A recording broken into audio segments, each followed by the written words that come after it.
மகிழ்ச்சியாக இந்த கன்வென்ஷன் கூட்டங்களிலே நிறைவு நாள் இந்த 3வது நாளிலே உங்களை சந்திப்பதிலே மிகுந்த மகிழ்ச்சி அடைகின்றேன். மறுபடியும் ருசியாக உங்கள் யாவரையும் வாழ்த்தி வரவேற்றுக் கொள்கின்றேன். கர்த்தர் நல்லவர். 3வது நாளும் நான் கமிட்டிக்கும் பொறுப்பாளர்களுக்கும் நன்றிகளை தெரிவித்துக் கொள்கின்றேன். என்னை இந்த பொறுப்பினை தந்து இந்த கன்வென்ஷன் கூட்டத்திலே ஆயர் ஐயா நீங்க பேசுங்க அப்படின்னு சொல்லி இடத்திலே கேட்டுக்கொண்டார்கள். அவர்களுக்காக நன்றிகளை தெரிவித்துக் கொள்கின்றேன். எங்க அப்பா கிட்ட முந்தநேற்று பேசிட்டு இருந்த கன்வென்ஷன் கூட்டங்கள் அந்த வீடியோ பார்த்துட்டு அவர் பேசிட்டு இருந்தார். நிறைய ஃபீட்பேக் சொல்லிட்டு இருக்கும்போது சொன்னாரு, உண்மையிலேயே இது ஒரு நல்ல முடிவு தான். ஏன்னா அவருக்கு ஒரு ஆயர் மறைந்த அருள்பணி லைட் சந்திரன் ஐயா அவர்கள் அமெரிக்கால ஆயராக இருந்து இறந்தார். அவர் எப்பவுமே சொல்லுவாரு, அந்த மெய்ப்பனுக்கு தான் அந்த ஆடுகளுக்கு என்ன தேவைன்னு தெரியும், அதனால மெய்ப்பர்கள் பேசுவதுதான் நல்லது அப்படின்னு சொல்லுவார். அதை என்னுடைய தந்தை சொல்லி உண்மையாகவே இது ஒரு நல்ல முயற்சி என்று சொன்னார். அது நல்லதா இல்லையா நீங்க தான் சொல்லணும். ரைட், கர்த்தர் நல்லவர். ஆமென். இந்த நாள் நிறைவு நாள். பொதுவாகவே இந்த கன்வென்ஷன் அப்படின்னும் போது நிறைய நிறைய நேரங்கள்ல நான் பல இந்த லெந்து நாட்கள் வரும்போது நிறைய இடங்களுக்கு போய் இந்த கன்வென்ஷன் பேசுவது எனக்கு வழக்கம். அப்படி பேசும்போது இந்த கன்வென்ஷன் கூட்டங்களுக்கு போனதும் வழக்கம்.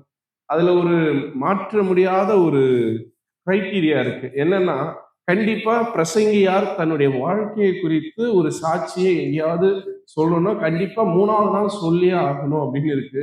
ரைட்.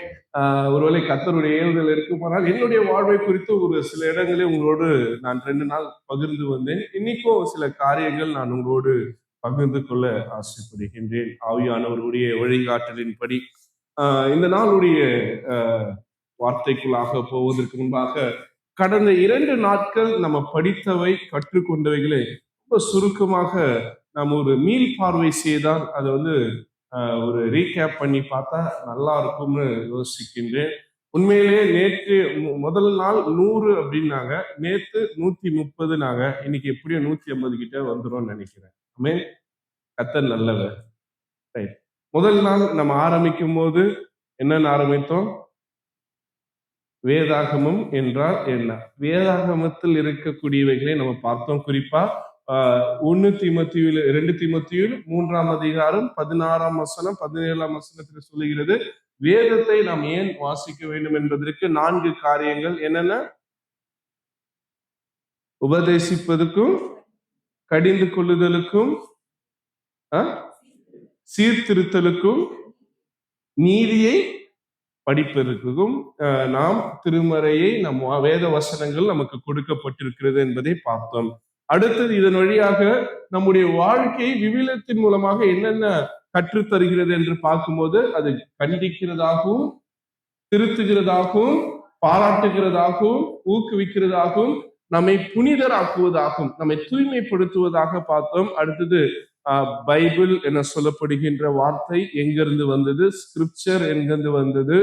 அதனை தொடர்ந்து நம்ம என்னன்னு பார்த்தோம், எபிரேய திருமறை என்றால் என்ன, டா நா கா, தோரா, நபியின், கெத்துபீம் என்றால் என்ன என்று பார்த்தோம்.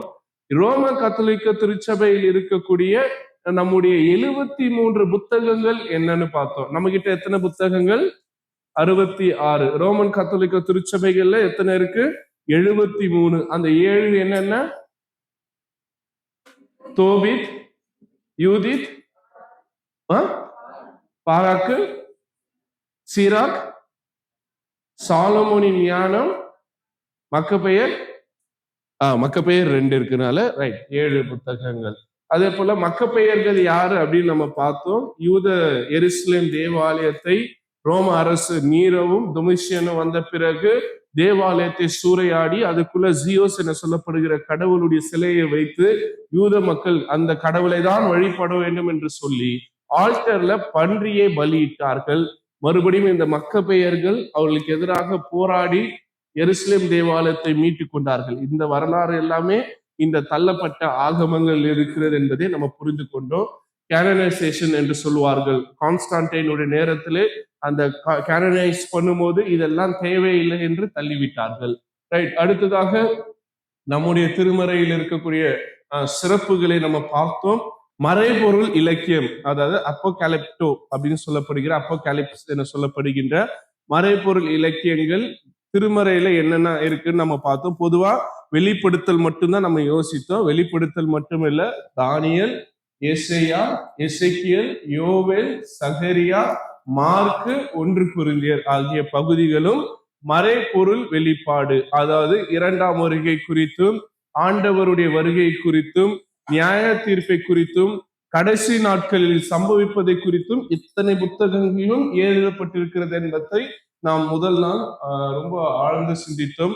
ஏன் மறைபொருள் வெளிப்பாட்டு நூல்கள் திருமறையில் இருக்கிறது என்பதற்கு ரகசியங்களை அறிந்து கொள்வதற்கும் இறை அரசுக்கும் உலக அரசுக்கும் இடைப்படான சண்டையில் இறை அரசு ஜெயிக்கும் என்கின்ற ஒரு நம்பிக்கை கொடுப்பதாக இந்த நோக்கம் இது கொடுக்கப்பட்டது என்பதை நம்ம பார்த்தோம். அடுத்ததாக நாம் போவோம் என்றால் காலம். இந்த ரெவலேஷன் என சொல்லப்படுகின்ற வெளிப்படுத்தல் நூல் எழுதப்பட்ட ஆண்டு கிறிஸ்துவுக்கு பின் 95. நாளைய தினம் நம்முடைய திருச்சபையின் மிக முக்கியமான வரலாறு என்ன அப்படின்னு பாத்தீங்கன்னா, அட்வென்ட் காலங்களுக்காக நாம் கடந்து செல்ல இருக்கின்றோம். அட்வென்ட் அப்படின்னாலே கிறிஸ்துவின் வருகை குறித்து, அதுல 2 இருக்கு. ஆண்டவருடைய வருகையை குறித்து நாம் எதிர்பார்ப்போடு இருப்பதும், ஆண்டவர் வந்த முதலாம் வருகையை கொண்டாடுவதும் அந்த அட்வென்ட் காலங்கள். நம்ம அன்னைக்கு பார்க்கும் பொழுது சொன்ன ஆண்டவர் வரலாற்றை 2ஆக பிரித்தார். கிறிஸ்துவுக்கு முன், கிறிஸ்துவுக்கு பின். கிறிஸ்துவுக்கு பின் 95ஆம் ஆண்டு வாக்கிலே இந்த வெளிப்படுத்தின சுவிசேஷம் யோவான், பரிசுத்த யோவானால் நமக்கு அருளப்பட்டது என்று நம்ம பார்த்தோம். அடுத்தது ஏன் இது கொடுக்கப்பட்டதுன்னா, மக்கள் துன்பப்படுதல், அதாவது ஒடுக்குதலை, துன்புறுத்தலை சந்திக்கும் போது அவர்களுக்கு ஒரு நம்பிக்கையின் செய்தியாக இது இருக்க வேண்டும் என்று யோவானுக்கு கர்த்தர் கொடுத்த தீர்க்க தரிசன வார்த்தைகள் என்பதை நாம் முதல் நாள் புரிந்து கொண்டோம். அடுத்ததாக அந்த நூலின் முக்கிய கூறுகள், அடையாளங்கள், மிருகங்கள், எண்கள், நிறைய எண்கள் நேற்று பார்த்தோம். ஒருவேளை திருப்பி பேசலாமா? என்னென்ன எண்கள் பார்த்தோம்? லிஸ்ட் இருக்குங்களா? ஃபர்ஸ்ட் ஆரம்பிக்கலாமா? முதல் எண் என்ன எண்? 4. 4 என்னென்ன? 4 தேவதூதர்கள், 4 ஜீவன்கள். அடுத்தது 4 கொம்புகள், அப்புறம் 4 திசைகள், அப்புறம்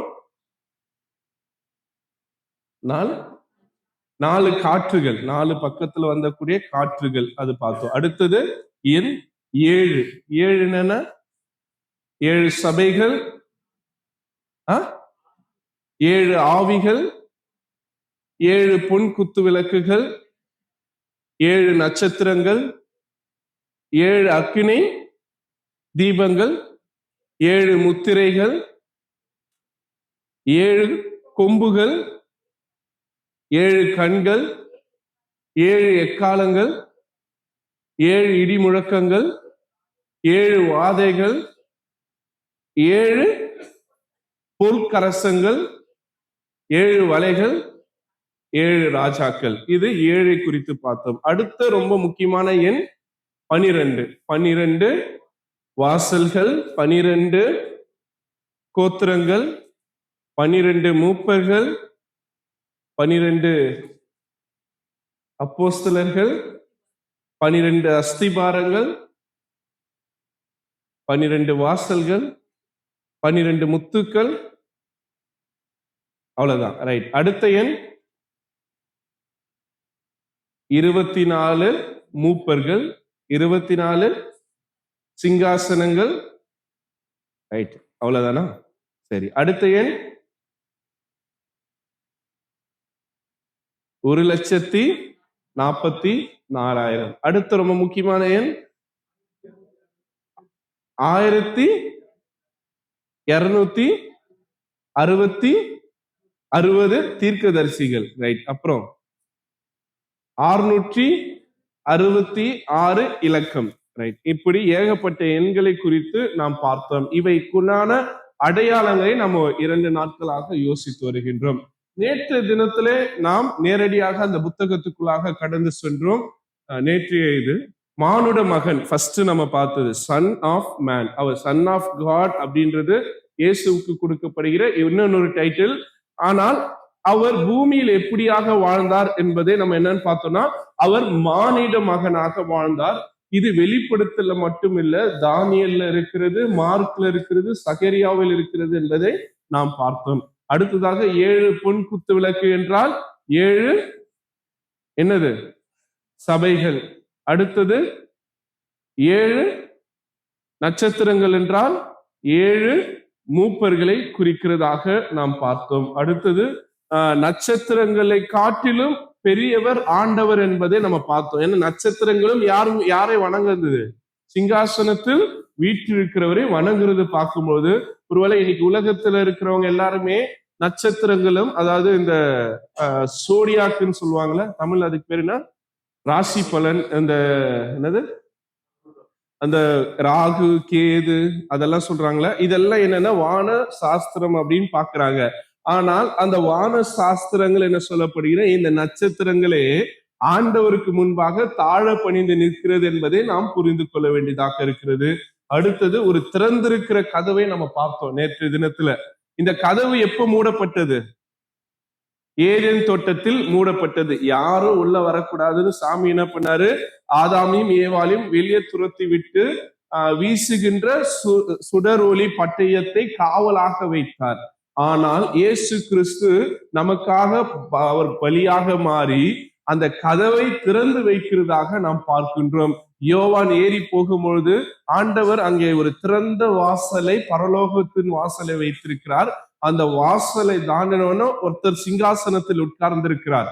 அவர் உடனடியாக சிங்காசனத்தில் உட்கார்ந்திருக்கிறவரை பார்த்தோட நம்ம புரிஞ்சுக்கிட்டோம் அவர் ஆண்டவர் என்று. ஆனால் அதுக்கப்புறம் நடந்தது என்ன? 4 மிருக ஜீவன்கள் அங்கே வருகிறது. 24 மூப்பர்கள் ஆண்டவரை சுற்றிலும் உட்கார்ந்து கொண்டிருக்கிறார்கள். அப்போ ஆண்டவருடைய கரத்திலே ஒரு புத்தகம் இருக்கிறது. அதுல எத்தனை முத்திரைகள் இருக்கிறது? 7 முத்திரைகள். அப்ப இந்த புத்தகத்தை திறந்து படிப்பதற்கு யாருக்கு தகுதின்னு யோசிக்கும் போது அந்த 24 மூப்பருக்கும் இல்ல, யோவானுக்கும் இல்ல. யோவான் புலம்பி இருக்கும் போது மூப்பர்களில் ஒருவர் சொன்னாரு, நீ புலம்பாத அப்படின்னு சொல்லும் போது, அழாதன்னு சொல்லும் போது உள்ளே யார் வராரு? ஆட்டுக்குட்டி. என்ன ஆட்டுக்குட்டி? அடிக்கப்பட்ட ஆட்டுக்குட்டி வருகிறது. அப்ப இவ்வளவு நேரம் சிங்காசனத்தில் உட்கார்ந்திருப்பது ஆண்டவர் இயேசுன்னு நினைத்தோம். அது ஆண்டவர் இயேசு இல்ல, அது யாரு?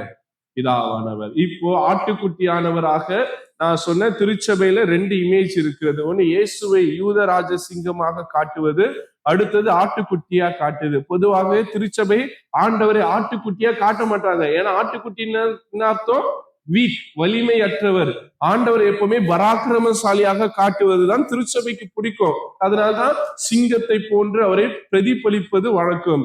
ஆனால் பரலோகத்தில் ஆண்டவருக்கு கொடுக்கப்பட்ட ரொம்ப அழகான ஒரு அடையாளம், பலமல்ல பலவீனம், சிங்கம் அல்ல ஆட்டுக்குட்டி தான், அந்த பலிதான். அப்ப அந்த ஆட்டுக்குட்டி போய் நின்ன பிறகு அங்க இருந்த 24 மூப்பரும் 4 ஜீவனும் யாரை பணிந்து கொண்டார்கள்? ஆட்டுக்குட்டி. அவ்வளவு நேரம் சிங்காசனத்தில் வீற்றிருந்த தேவனை பணிந்து கொண்டவர்கள் இப்பொழுது அடிக்கப்பட்ட அந்த ஆட்டை பணிந்து கொள்ளுகின்ற நிகழ்வு நடைபெறுகிறது. இப்ப சிங்காசனத்தில் வீற்றிருந்த கடவுள் அந்த புத்தகத்தை யாரிடத்துல கொடுக்கிறார்? ஆட்டுக்குட்டி இடத்துல கொடுக்கிறார். ஆட்டுக்குட்டியானவர் அந்த புத்தகத்தை வாங்கி அதில் இருக்கக்கூடிய 7 முத்திரைகளை உடைக்கக்கூடிய ஆற்றல் அந்த ஆட்டுக்குட்டியானவருக்கு இருக்கிறது என்பதை நேற்று தினத்திலே நாம் பார்த்தோம். ரைட். இதுதான் ஒரு சின்ன அறிமுகமாக இந்த நாளிலே நாம் புரிந்து கொள்ள வேண்டியதாக இருக்கிறது. நிறைய ஃபீட்பேக்ஸ் வந்தது. அதுல பிள்ளைகள், வாலிப பிள்ளைகள் கேட்டுக்கொண்ட ஒரு காரியம், ஐயா எங்களுக்கு ரொம்ப இன்ட்ரெஸ்டிங்கா இருக்கு, ஆனா இந்த தமிழ் கொஞ்சம் புரியல அப்படின்னால இன்னைக்கு என்ன பண்ணிட்டேன்னா எல்லாத்தையும் இந்த ஸ்லைட்ஸ் எல்லாமே இங்கிலீஷ்ல மாத்தி இருக்கிறேன். ஸோ அதனால நீங்க கொஞ்சம் பொறுத்து கொள்ளுமாறு உங்களை நான் அன்புடன் கேட்டுக்கொள்கின்றேன். அடுத்தது ரொம்ப முக்கியமான காரியங்கள். இன்னைக்கு நான் 11 அதிகாரம் சொன்னது போல ப்ரிப்பேர் பண்ணி இருக்கிறேன். நேரம் நமக்கு ஒத்துழைப்பு தருமா தெரியல. எவ்வளவு முடிக்க முடியும். ஒரு சிலர் கேட்டு இருக்கீங்க, ஏதாவது வாய்ப்பு இருந்தா நம்ம தொடர்ந்து இதை முடிக்க கர்த்தர் நமக்கு கிருபை தருவாராக. இந்த நாளிலே நாம் அதே வெளிப்படுத்தல் 6ஆம் அதிகாரத்திலிருந்து நம்ம தொடங்குவோம். இந்த 6ஆம் அதிகாரம் முதல் வசனம் 4 குதிரைகளிலிருந்து தொடங்குகிறது. குதிரை என்றால் என்ன அர்த்தம்? ஸ்பீட். நீங்க டுகாட்டி வச்சிருக்கலாம். சாத்ராக் தானே கார் ரொம்ப பிடிக்கும், சொல்லு என்ன ரொம்ப ஃபாஸ்டஸ்ட் கார்? லம்போகினியா? ரைட். டுகாட்டி வச்சிருக்கலாம், லம்போகினி வச்சிருக்கலாம். வேற என்ன காசு இருக்கு? Ferrari, Jaguar. Right. Rolls Royce, Bugatti, right. இவ்வளவு காசு இருக்கு. ஆனா இந்த காரோட ஸ்பீடை எதை வச்சு மெஷர் பண்ணுவாங்க? Fast speed. புரியுதுங்களா? Though it may be the fastest, ஆனா உலகத்திலே ரொம்ப ஃபாஸ்டானது எதுதான்? குதிரை தான். ஆமே. அப்ப குதிரை அந்த வேகத்துக்கும் அரசனுக்கானது. ஆமாவா? நீங்க ரோம பேரரசு மோசமானது, நமக்கு மிகப்பெரிய எதிரியாக இருந்தது. ஆதி திருச்சபை என்றால் ரோம பேரரசு தான். குறிப்பா 2 ராஜாக்களை பத்தி நம்ம தொடர்ந்து பார்த்துட்டு வரோம். ஒருத்தர் யாரு? நீரோ, இன்னொரு ஒருத்தர் டொமிஷியன். இவங்க 2 பேர்கிட்ட இருந்த மிகப்பெரிய பலமே குதிரை தான். ஆண்டவருடைய ரொம்ப சிறப்பு என்னன்னா, உன் வல்லமையை எடுத்து உனக்கே திருப்பி அடிப்பார். அதுதான் இவனுங்க அந்த ஆற்றலை அவங்களுடைய குதிரை வீரத்தின் மீது வைத்திருந்தார்கள். ஆனால் இப்போ இந்த 4 குதிரைகள் அழகான ஒரு செய்தியை அந்த ரோம பேரரசுக்கு கற்றுக் கொடுத்தது. என்ன அப்படின்னு பார்த்தீங்கன்னா, 6ஆம் அதிகாரம் முதல் வசனத்தை யாராவது வாசிங்க.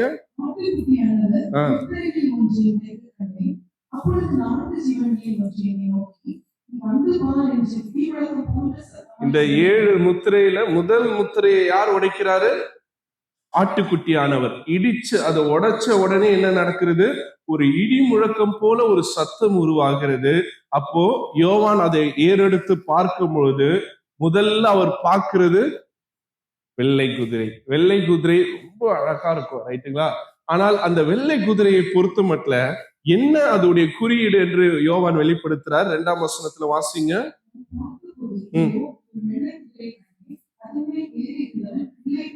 அதுக்கு மேல ஒருத்தர் இருந்தாரு. அவர் என்ன வைத்திருக்கிறாரு?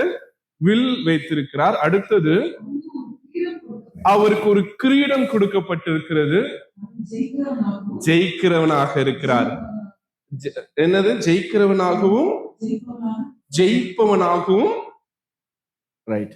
அப்போ இந்த முதல் குதிரை ஜெயத்துக்கான குதிரை. அது மட்டுமல்ல, இது கடவுளின் குதிரை. இத்தனை ஆண்டுகள் என் ஜனங்களை அந்த ஆற்றல் மிகுந்த குதிரைகளால் நீங்க தோற்கடித்திருந்தீங்க.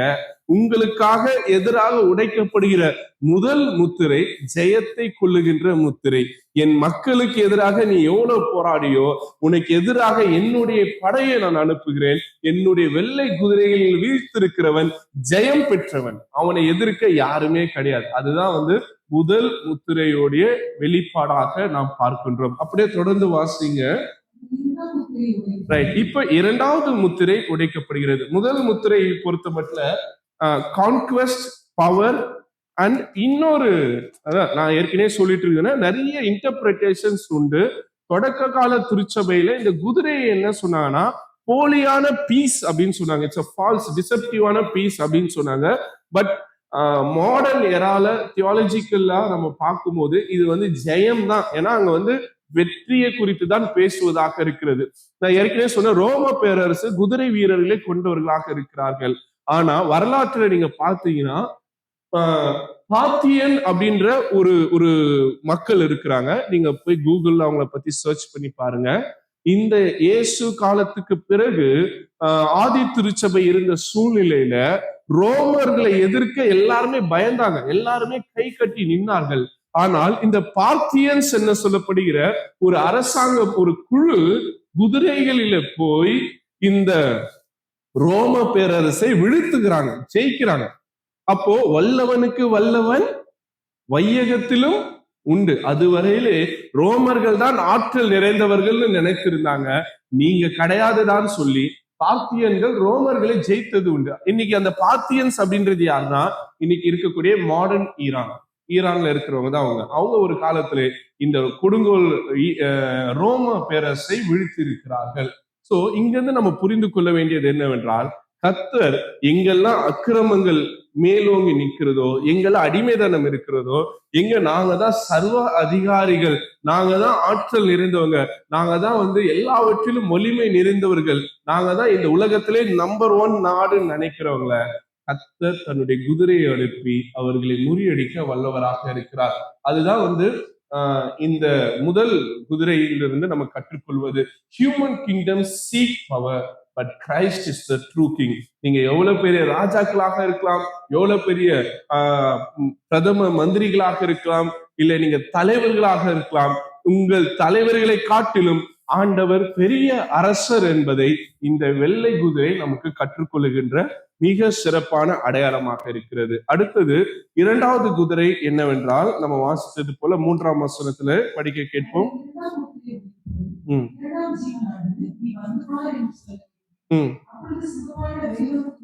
ரைட். ரெண்டாவது ஹார்ஸ் வந்து இட்ஸ் ரெட் இன் கலர். அது வந்து சிவப்பு நிறமா இருக்கு. சிவப்பு என்றால் என்ன சிம்பலைஸ் பண்ணுகிறது? ரத்தம். சரிங்களா?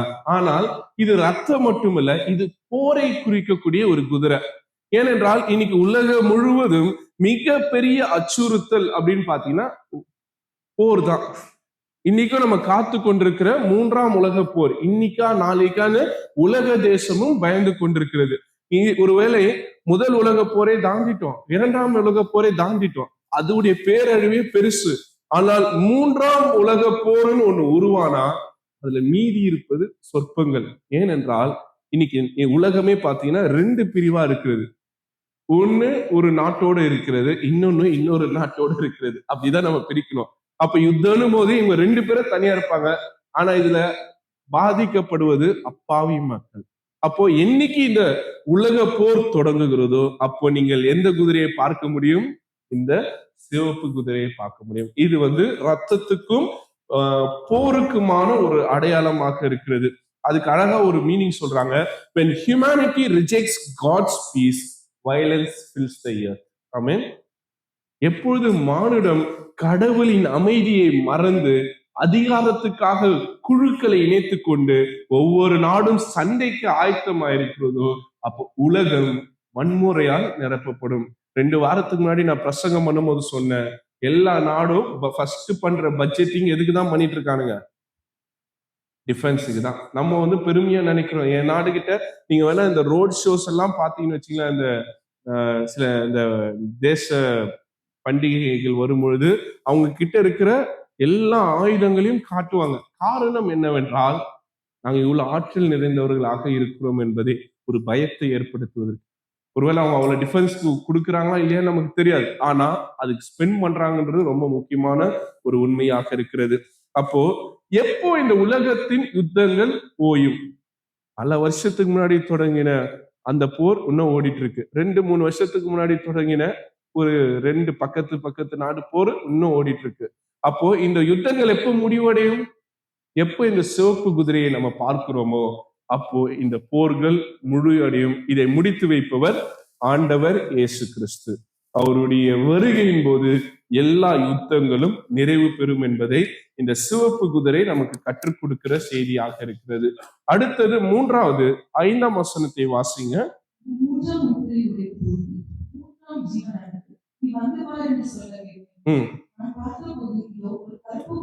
3வது குதிரை என்ன குதிரைனா கருப்பு குதிரை. கருப்பு நம்ம ஊர்ல வந்து எப்பவுமே ஒரு கெட்ட சகுனம் தான். ஆனா இங்க கருப்பு அப்படின்றது வந்து என்னன்னா, இது வந்து இதோடைய கையில ஒரு சிம்பிள் வைத்திருக்கிறது. என்ன என்றால் தராசு, ஸ்கேல். இது நம்ம எங்க பார்க்கலன்னா தானியல்ல பார்க்கலாம். மேனே தெக்கேல் சாயி. என்ன அர்த்தம்?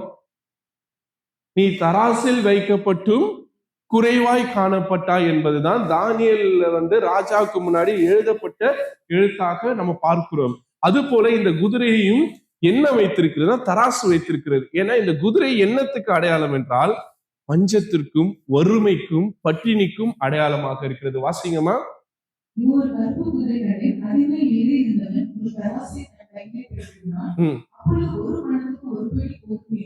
ஒரே ஒரு கோதுமை மணி எவ்வளவு தெரியுமா? ஒரு பணம். ரைட்டா? நீங்க நம்ப மாட்டீங்க. இப்போ நம்ம ஊர்ல பெரிய ஃப்ளட் போயிட்டு இருக்குங்க.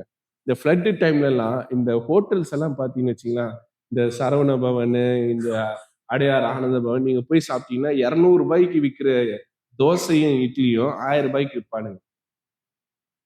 உண்மை.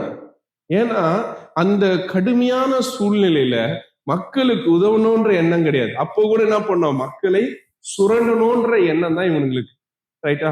இன்னைக்கு நீங்க இந்த இந்த என்ன சொல்றாங்கன்னா ஒரு எக்கனாமிக் இன்பேலன்ஸ் இருக்குது. எப்படி இருக்குதுன்னா, ஒருத்தர் நல்ல ஆடம்பரமா வாழ்ந்து கொண்டிருக்கிறான். இந்தியாவுல டாப் மோஸ்ட் பணக்காரரு பல ஆயிரம் கோடிக்கு கல்யாணத்தை பண்றாரு. ஆனா அதே இந்தியால 120 கூட ஒரு நாளைக்கு சம்பளம் இல்லாத பிலோ பாவர்ட்டி லைன்ல இருக்கக்கூடிய ஏழைகள் வாழ்ந்து கொண்டுதான் இருக்கிறார்கள். அப்போ பணக்காரர் ஆகி கொண்டிருக்கிறார்கள், ஏழைகள் ஏழை ஆயிட்டு இருக்கிறாங்க. இந்த எக்கனாமிக்கல் இம்பேலன்ஸ் கடவுளுக்கு எதிரானது. கடவுளுடைய எக்கானமி என்னன்னு என்ன கேட்டீங்கன்னா மன்னா எக்கனாமி. என்னது மன்னா எக்கனாமி? மன்னா எக்கனாமி என்னது? அதிகமாய் சேர்த்தவனுக்கு அதிகமாயும் இல்லை, குறைவாய் சேர்த்தவனுக்கு குறைவாய் இல்லை. அவங்களுக்கு அன்னன்னைக்கு தேவையானதை அவங்களுக்கு கடவுள் கொடுப்பாரு. நீ சாப்பிட்டு திருப்தியா இருக்கணும். என்னைக்கு நீ சேர்த்து வைத்தியோ அது உனக்கு என்ன ஆயிடும்? பூச்சி பிடிச்சிடும். இதுதான் கடவுளுடைய திட்டம். அதனாலதான் பரமன்ல இருக்கிற ஜெபம் என்ன சொல்லுது? அன்றன்றுள்ள ஆகாரத்தை இன்று எங்களுக்கு தாரும். ரைட். ஃப்ரிட்ஜில் இருக்கிற சாப்பாடு வீட்டுக்கு போறோம்னு எடுத்து கொட்டிடுங்க. இன்னைக்கு தேவையான உணவை எனக்கு இன்று தாருன்னு சொல்லி ஒரு வாரத்துக்கு தேவையான உணவை ஃப்ரிட்ஜில் அடுக்கி வச்சுட்டு இருக்கோம். ரைட்டா? அப்போ இந்த உணவு இதுதான் பஞ்சத்தை உருவாக்கி கொண்டிருக்கிறது. ஒரு தேசத்துல மண்ணை தண்ணியில போட்டு அதை ஃபைன் டஸ்ட் ஆக்கி அதை சாப்பிடுற அளவுக்கு மக்கள் வறுமையில இருக்கிறாங்களா இல்லையா? இருக்கிறாங்க. ஆனா அதே இதுல 500 கோடிக்கு ஒருத்தர் திருமணம் நடத்துறான். நடக்குதா இல்லையா? அப்போ இந்த மாதிரி சூழ்நிலைகள் வரும்போதுதான் தராசை பிடிக்கிறாப்ல கருப்பு குதிரை. அவன் பிடிச்சிட்டு என்ன சொல்றாரு? வாசிங்க.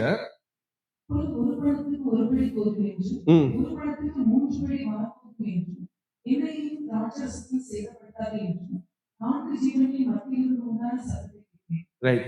நீங்க இது அழகா புரிஞ்சுக்கணும்னா பணக்காரன் லாசரு தான். ரைட்டா?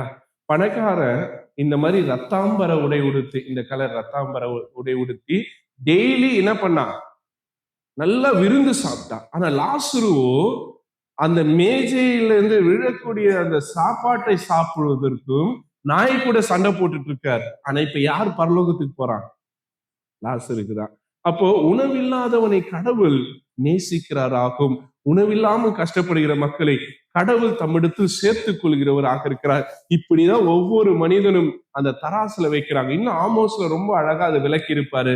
ஆமோஸ் 8ஆம் அதிகாரம் 4ஆம் வசனத்தை வாசிங்களேன். ஆமோஸ் 8:4.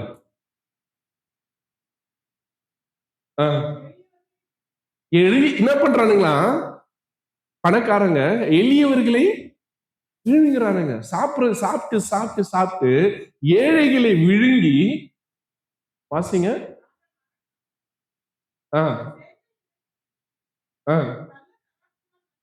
கள்ள தராசினால் வஞ்சித்து தரித்திரரை பணத்திற்கும் எளியவர்களை ஒரு செருப்பு கொடுத்தா ஒரு மனுஷனை வாங்கிடலாம்.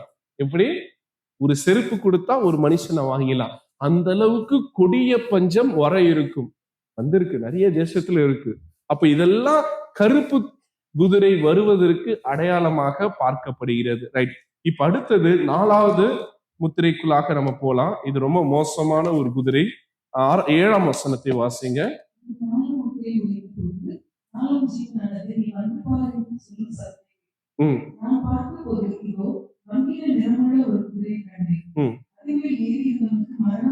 அவன் பேர் என்னவா?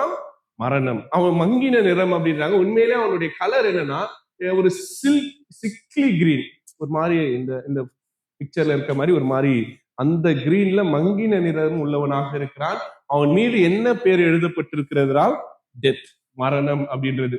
அது என்னெல்லாம் மரணம் வரும் என்றால், ஆண்டவரின் வருகையின் போது கொள்ளை நோய்கள், மிருகங்கள், இயற்கை பேரழிவுகள் தொடர்ந்து உலகம் முழுவதும் வந்து கொண்டே இருக்கும். அப்போ எங்கெல்லாம் பேரழிவுகள் நடந்து கொண்டிருக்கிறதோ அங்கெல்லாம் இந்த பேல் ஹார்ஸ் அவனுடைய செயல்பாடு இருக்கிறது என்பதை நாம் புரிந்து கொள்ள வேண்டியதா இருக்கிறது. Right. Death is the final earthly enemy, but Christ has authority over death and hate. அப்படி என்றால் இந்த மரணம் என்பது இந்த பூமிக்கானது. ஆனால் ஆண்டவரை விசுவாசிக்கிறவர்களுக்கு மரணம் என்பது கிடையாது. அவங்களுக்கு என்னது? நித்திய ஜீவன். அப்போ இந்த பணக்காரர்களாக ஏழைகளை விழுங்கி கொண்டிருக்கிறவர்களுக்கு மரணம் முடிவு. ஆனால் உங்களை போன்று என்னை போன்று ஆண்டவரை நம்புகிறவர்களுக்கு மரணம் முடிவல்ல.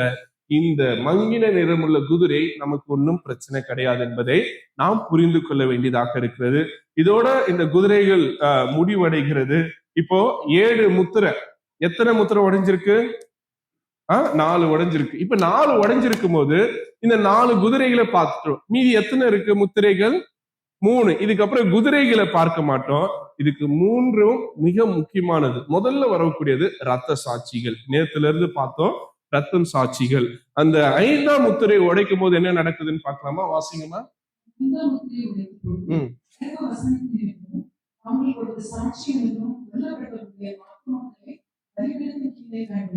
ரைட். இன்னைக்கும் பாத்தீங்கன்னா கிறிஸ்தவர்கள் ரத்த சாட்சியாக மரித்து கொண்டிருக்கிறார்கள் எல்லா தேசத்திலும். நீங்க வேணா இந்த ரோம கத்தோலிக்க திருச்சபையில இந்த பசிலிக்கான்னு சொல்லுவாங்க. அதாவது சர்ச்சின்னு இருக்கும், பசிலிக்கான்னு இருக்கும்.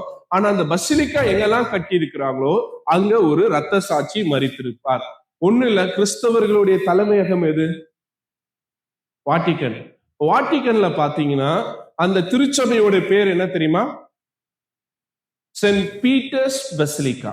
ஏன் என்றால் ஆண்டவர் பேதுரு இடத்துல கடைசியா சொன்னார், உன் பேர், பேதுரு பேர் என்னது? உன் பெயர் கேபா, உன் மீது என் சபையை கட்டுவேன். நீங்க நம்பலனா கூட நீங்க வாட்டிகன்ல போய் பாத்தீங்கன்னா சென்ட் பீட்டர்ஸ் பசிலிக்காக்கு கீழே பேதுருடைய எலும்புகளை பதப்படுத்தி வைத்திருக்கிறார்கள். அந்த சபை பேதுருடைய ரத்தத்தின் மீது கட்டப்பட்டிருக்கிறது. உலக திருச்சபையின் முதல் போப் யாருன்னு கேட்டீங்கன்னா அது பீட்டர் தான். ரைட்டா? இப்போ அங்க போய் அந்த திருச்சபையில இருக்கக்கூடிய லைப்ரரியில போய் பாத்தீங்கன்னா கைப்பட எழுதப்பட்ட அந்த மத்தேயு, மார்க்கு, லூக்கா, யோவான் என சொல்லப்படுகிற நற்செய்தி நூல்களுடைய சுருள்கள் அங்கே பதப்படுத்தி வைக்கப்பட்டிருக்கிறது. இந்த மாதிரி உலகம் முழுவதும் இருக்கிற பசிலிக்கால நீங்க போய் அங்க யாரு ரத்த சாட்சியாக மரித்தார்கள் என்று நீங்கள் பார்த்தீங்க என்றால் ஏதோ ஒரு நபர் மரித்திருப்பார். ஒண்ணு இல்ல, சென்னையில இருக்கக்கூடிய பசிலிக்கால போய் பாத்தீங்கன்னா அங்க யார் மரித்திருக்கிறார்? Send Thomas. ரைட்டா? உலகம் முழுவதும் அப்படிதான். அதே வாட்டிகன்ல இன்னொன்னு ஒரு திருச்சபை இருக்கு. அங்க போய் பாத்தீங்கன்னா உலகம் முழுவதும் மரிக்கப்படுகிற, கிறிஸ்துவுக்காக ரத்த சாட்சியாக மரிக்கப்படுகிற ஒவ்வொரு கிறிஸ்தவர்களுடைய புகைப்படம் அங்கே வைக்கப்பட்டிருக்கிறது. இன்னைக்கும் அதை தொடர்ந்து செய்துட்டே இருக்கிறாங்க. காரணம் என்னவென்றால் இவங்க தான் அந்த ரத்த சாட்சிகள். இன்னும் வரலாற்றுல சொல்ல வேண்டும் என்றால் இந்த ரோம பேரரசுல 2 பெண்களுடைய பேர் ரொம்ப முக்கியமானது. நீங்க அது கூகுள் பண்ணி பார்க்கலாம். ஒருத்தவங்க பேர் வந்து ஃபெலிஷியா, இன்னொருத்தவங்க பேர் வந்து பெர்பச்சுவா. ரைட்டா? பெர்பச்சுவா 8 மாத நிறை கர்ப்பிணி. ஃபெலிஷியா வந்து அவங்களுடைய வேலைக்காரி. இவங்க வந்து ஒரு 4 மாத கை குழந்தையோடு இருக்கக்கூடிய ஒரு தாய். இந்த பெர்பச்சுவா ஒரு மிகப்பெரிய பணக்கார குடும்பத்தை சார்ந்தவர்கள். இவங்கள ரோம பேரரசு பிடித்து நீ இயேசுவை மறுதலிக்கலனா உன்னை எரித்து கொலை செய்வேன்னு சொல்லி மிரட்டுறாங்க. அவங்க முடியாதுன்றாங்க. அதே போல பெர்பச்சுவாவை என்ன சொல்றாங்க, நீ இயேசுவை மறுதலிக்கலனா உன் குழந்தையை கொன்னுடுவேன்றாங்க. அந்த அம்மா தைரியமா சொன்னாங்க, என் குழந்தைய கொன்னா கூட பரவாயில்ல, நான் இயேசுவை மறுதலிக்க மாட்டேன்ட்டு. அந்த பெர்பச்சுவாவுடைய கண்களுக்கு முன்பாக அந்த குழந்தையை வானத்துல தூக்கி போட்டு ஒரே வெட்டா 2 துண்டாக வெட்டி போட்டார்கள். அப்பொழுதும் பெர்பச்சுவா ஆண்டவரை மறுதலிக்கல. அடுத்தது ஃபெலிஷியாவை என்ன பண்ணாங்க தெரியுமா?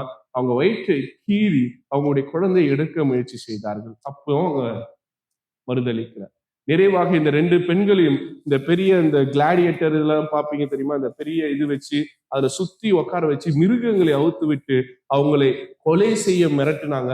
அப்பயும் அவங்க இருவரும் ஒன்றாய் பிடித்து கொண்டு ஆண்டவர் இயேசுக்காக நாங்கள் ரத்த சாட்சியாக மரிப்போம் என்றாங்க. அந்த மிருகங்கள் அவங்களை ஒண்ணுமே பண்ணல. அதுக்கப்புறம் எல்லா பார்வையிலும் அவர்களை எரித்து கொலை செய்தார்கள். கடைசி வரையில இந்த 2 பெண்கள் ஆண்டவருக்காக சாட்சிகளாக மரித்து போனார்கள். சொன்னது 1, 2 தான். இந்த மாதிரி ஆயிரமான விட்னஸஸ், மட்டாயார் அப்படின்வாங்க. அதாவது மட்டாயா அப்படின்னா ரத்த சாட்சிகள் உலகத்திலே இருக்கிறது. இப்படிப்பட்ட ரத்த சாட்சிகளுக்காக தான் இந்த 5வது முத்திரை உடைக்கப்படுகிறது. இந்த 5வது முத்திரை உடைக்கப்பட்ட பொழுது செத்து போனவனா சும்மா இருப்பானா? என்ன கேட்பான்? நியாயம் கேட்பான். ஆண்டவரே, நாங்க ரத்த சாட்சியாக மரித்தோமே, எங்க ரத்தத்துக்கு நீதி எங்க? முதல்ல யார் கேட்டா? ஆபேல் கேட்டார். என் சகோதரன் என்னை குற்றமில்லாமல் கொலை செய்தால் ஆண்டவர் சொல்றாரு, கர்த்தர் சொல்றாரு, ஆபேலுடைய ரத்தம் எங்க இருந்து கூப்பிடுகிறது? பூமியிலிருந்து கூப்பிடுகிறது. கிறிஸ்துவுக்காய் ரத்த சாட்சியாய் மரித்தவர்கள் நம்ம ஊர்ல எத்தனை பேரை கொலை பண்ணானுங்க? ராம்ஸ்டெயின்ஸ குடும்பத்தோடு கொலை செய்து முடித்தார்கள். இந்த மாதிரி எத்தனை மிஷினரிகளை கொலை செய்து போட்டார்கள். இவருடைய ரத்தம் எல்லாம் நியாயத்தை கேட்கும் இந்த 5வது முத்திரையை உடைக்கப்படும் பொழுது. அடுத்ததாக இவங்களுக்கு தான் நம்ம 7ஆம் அதிகாரத்துல பார்க்கும்போது என்ன கொடுக்கப்படும்? வெண்வஸ்திரம் கொடுக்கப்பட்டு ஆட்டுக்குட்டியானவர் ரத்தத்தினால் தோய்த்து வெளுக்கப்பட்டவர்களாக அடையாளப்படுத்தப்படுவார்கள். அவங்களுடைய கைகள்ல என்ன கொடுக்கப்படும்? குருத்தோலைகள் கொடுக்கப்படும். அதை நம்ம பின்னாடி பார்ப்போம். இப்போ அதே 6ஆம் அதிகாரத்துல 12ஆம் வசனத்து வரும்போது 6வது முத்திரை. இந்த 6வது முத்திரை உடையும் போதுதான் உலகமே தலைகீழாக மாறப்படும். வாசிங்க 12ஆம் வசனத்தை. சூரியன் கருப்பு கம்பளியை போல கருப்பு, சந்திரன் வெட்டம் போல் ஆயிற்று. அத்திமரமானது பெருங்காற்றினால் அசைப்படும் போது அதன் காய்கள் உதிர்ந்தது போல வானத்தின் நட்சத்திரங்களும் பூமியிலே விழுந்தது. வானமும் சுருட்டப்பட்ட புஸ்தகம் போலாகி விலகிற்று. அப்ப அந்த வானம், இந்த பூமி எல்லாமே தன்னுடைய இயல்பு நிலையிலிருந்து மாற்றப்படும்.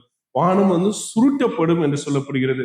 பெரிய பூமி அதிர்ச்சிகள், சூரியன் கருப்பாய் மாறும், நிலவு இரத்தமாய் மாறும், நட்சத்திரங்கள் விழத்தொடும், அந்த வானம் 2ஆக பிளக்கக்கூடும். இந்த மலைகளும் தீவுகளும் அது தன் இடத்தை விட்டு நவரும் என்பதுதான் இந்த 6வது இது. அப்படின்னா உலகத்தில் முடிவு என்பது பேர் அழிவுகளோடு இந்த 6வது முத்திரை உடைக்கப்படும் என்பதை நாம் புரிந்து கொள்ள வேண்டியதாக இருக்கிறது. ரைட். இதுக்கு அடுத்தது பாத்தீங்கன்னா 6ஆம் அதிகாரம் இங்க நிறைவு செய்யப்படுகிறது. இப்ப என்னன்னா ஒரு ரிலாக்ஸேஷன் வருது. 7ஆம் முத்திரைக்கும் 6வது முத்திரையும் பாத்தீங்கன்னா 6வது முத்திரை 6ஆம் அதிகாரத்துல முடிவடைகிறது. 7ஆம் முத்திரை 8ஆம் அதிகாரத்துலதான் உடைக்கப்படும். அதுக்கு நடுவுல 7ஆம் அதிகாரம் இருக்கிறது. இந்த 7ஆம் அதிகாரம் யாருக்கானது என்றால் அந்த ரத்த சாட்சிகளாக மரித்தார்களே அவர்களை குறித்து. இதுல பார்க்கும்போது 7ஆம் அதிகாரத்துல முதல் வசனத்தை நீங்க வாசிங்க.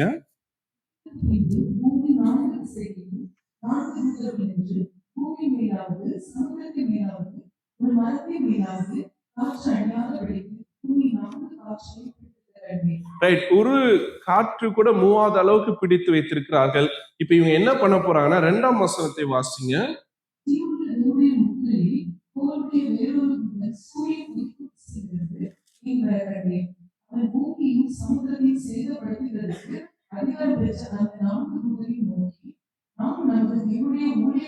ரைட். ஒரே நிமிஷம் வெயிட் பண்ணு.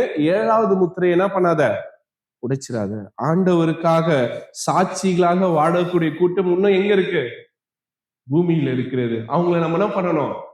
காப்பாற்றணும். அந்த 6வது முத்திரையும் 7வது முத்திரையும் உடைப்படுவதற்கு நடுவுல இந்த ரெமனன்ஸ் அப்படின்னு சொல்லுவாங்க ஆங்கிலத்துல. ரெமனன்ஸ் அப்படின்னா அர்த்தம் எஞ்சி இருப்பவர்கள், மீந்து இருப்பவர்கள், கிறிஸ்துவுக்காக கடைசி மட்டும் காத்திருந்த அந்த மக்களை காப்பாற்ற வேண்டியது நம்முடைய பொறுப்பு என்று சொல்லி அந்த 7வது முத்திரையை உடைப்பதற்கு ஒரு தாமதத்தை ஏற்படுத்துறாங்க. 3ஆம் வசனத்தை வாசிங்க.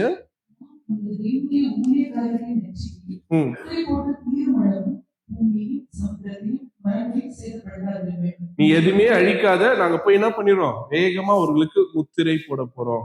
இந்த முத்திரை எதுக்குன்னா இந்த அழிவின் போது அவர்கள் தப்புவிப்பதற்காக. அப்படி முத்திரை போட்டவங்க நான் சுருக்கமா சொல்றேன். அதாவது இது ஒரு 12 கோத்திரங்கள், 12 கோத்திரங்களுக்கு 12,000 பேர், 12 into 12 into 1000, மொத்தம் எவ்வளவு? 1,44,000 பேர். இப்ப அடுத்த கேள்வி, ஐயா 1,44,000 பேர் தான் அப்படின்னு கேட்டீங்கன்னா, this is not about literal counting but about God's people who remain faithful during tribulation. அப்படின்னா அர்த்தம்னா ஆண்டவர் உடைய நாமத்தை உண்மையாய் தொழுது கொண்டு இந்த உபத்திரவத்தின் காலத்தில், துன்பப்படுகிற காலத்தில் ஆண்டவருக்காக சாட்சியாக எத்தனை கோடி பேர் இருக்கிறீர்களோ அத்தனை கோடி பேர்களும் இந்த 1,44,000 பேர்ல சேர்ந்துருவீங்க. ரைட்டா? ஏன் அப்படின்னா இவங்களுக்கு அதிகபட்ச கவுண்டே 1,44,000 தான் இது வச்சிருக்கிறாங்க. அப்படி ஏன் அப்படின்னா இது ஒரு இன்ஃபினிட்டி நம்பர். நம்ம ஊர்ல இன்ஃபினிட்டி இப்பதான் கண்டுபிடிச்சாங்க. இன்ஃபினிட்டி இப்படி போடுவோம்ல, அப்ப 1,44,000 அவங்களுக்கு அப்போ இன்ஃபினிட்டி நம்பர். யாரெல்லாம் ஆண்டவருக்காக மீண்டு இருக்கிறாங்களோ அவங்க எல்லாம் இந்த கூட்டத்துல நிப்பாங்க. கர்த்தருடைய முத்திரை அவர்கள் மீது போடப்படும். அப்போ கடைசி மட்டும் உத்தமமாய் ஆண்டவருக்கு உண்மையா இருக்கிற எல்லோரும் முத்திரையிட்டு பாதுகாக்கப்படுவார்கள். விசுவாசிக்கிறோம். ஹல்லேலூயா சொல்லுங்க. உண்மையிலே நிறைய திருச்சபை மக்கள் இதுல உடன்பட மாட்டாங்க. ஆனா உண்மை அதுதான். அவங்க எல்லாருமே யோசிக்கிறது என்னன்னா, இல்ல அவ்வளவுதான் 1,44,000. எங்க உலகம் முழுதும் 10,000 கோடி பேர் இருக்கிறாங்க. அப்ப எப்படி கர்த்தர் இவ்வளோன்னு கூட்டத்தை தான் தேர்ந்தெடுப்பாரா? கிடையாது.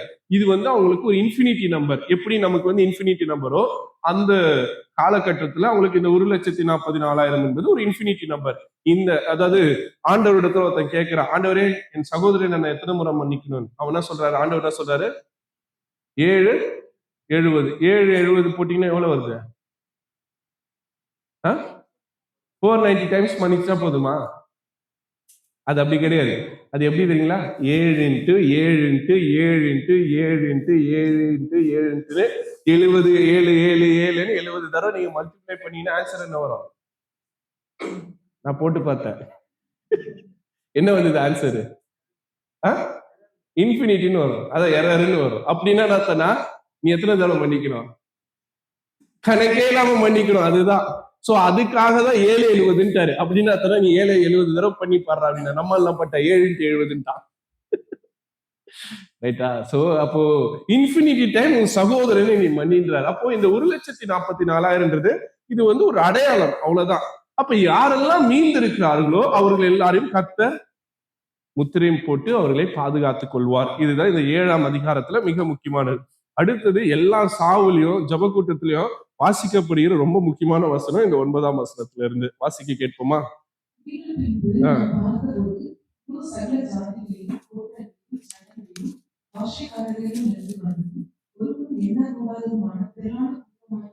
ரைட். இப்போ இதுக்கு முன்னாடி என்ன சொன்னாங்க? 1,00,000. இங்க என்ன சொல்றாங்க? இதுக்கு முன்னாடி என்ன சொன்னாங்க? 1,00,000. இப்ப என்ன சொல்றாங்க? மாறுதா இல்லையா? இப்ப நான் சொல்றது கரெக்டா இல்ல இதுக்கு முன்னாடி நீங்க கேட்டது கரெக்டா? இங்கே ஒரு கான்ட்ராடிக்ஷன் இருக்கு. முன்னாடி என்ன சொன்னாங்க? 1,44,000 தான்றாங்க. இப்போ என்ன முடியாத, அப்ப என்ன அர்த்தம்? ஆன்சரு இன்ஃபினிட்டி தானே.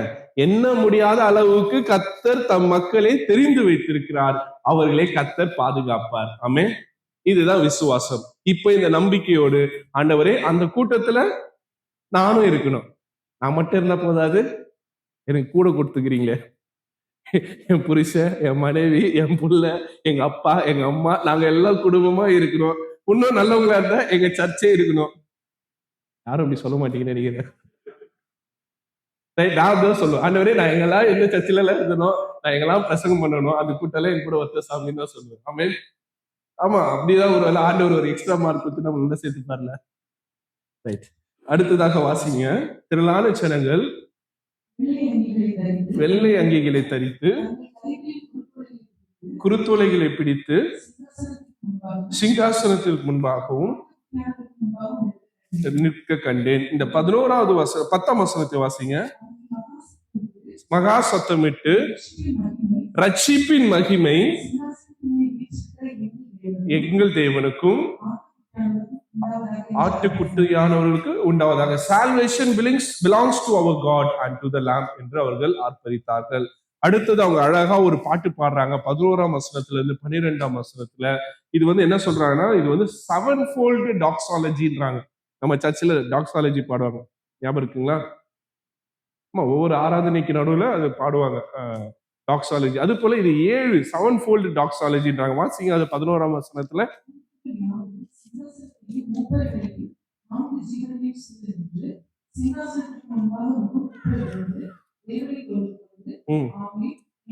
ஆமே எங்கள் தேவன் துதியும். முதல்ல துதி, அடுத்தது மகிமை, ஞானம், ஸ்தோத்திரம், பலமும் வல்லமையும் பலனும் சதா காலங்களில் உண்டாவதாக சொல்லி இந்த 7 டாக்ஸாலஜியை பாடி கர்த்தரை துதிக்கிறார்கள். இப்போ ஒரு கேள்வி கேட்கிறார். யாரு? யோவான். ஆண்டவரே இவங்க யாரு? 13ஆம் வசனத்தை வாசிங்க.